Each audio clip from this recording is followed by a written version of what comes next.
Malaysia baru-baru ini mencadangkan had 10 tahun jawatan Perdana Menteri. Tapi sebenarnya Malaysia bukan yang pertama. Had jawatan bermaksud seseorang hanya boleh menjadi Perdana Menteri untuk tempoh tertentu walaupun masih menang pilihan raya. Cadangan ini hadir selepas sejarah menunjukkan kuasa yang terlalu lama memimpin sering mengundang kontroversi atau penyalahgunaan.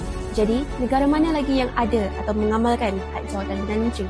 Di Amerika Syarikat, Presiden hanya boleh berkhidmat 2 penggal sahaja di mana 1 penggal bersamaan dengan 4 tahun. Had ini termaktub dalam perlembagaan jadi tidak boleh diubah sesuka hati.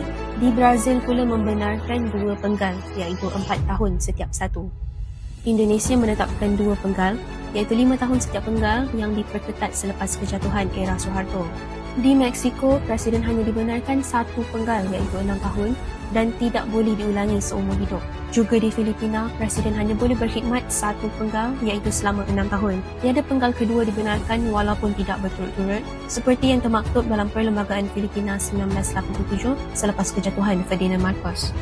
Di Jepun, had jawatan tidak ditetapkan dalam perlembagaan tetapi parti pemerintah mengehadkan Presiden parti kepada 2 penggal yang kebiasaannya Presiden partilah yang akan menjadi Perdana Menteri. Ia menjadi had tidak langsung supaya tiada seorang Perdana Menteri berkuasa terlalu lama. Sebaliknya, negara seperti United Kingdom, Canada dan Australia tidak mempunyai had jawatan langsung.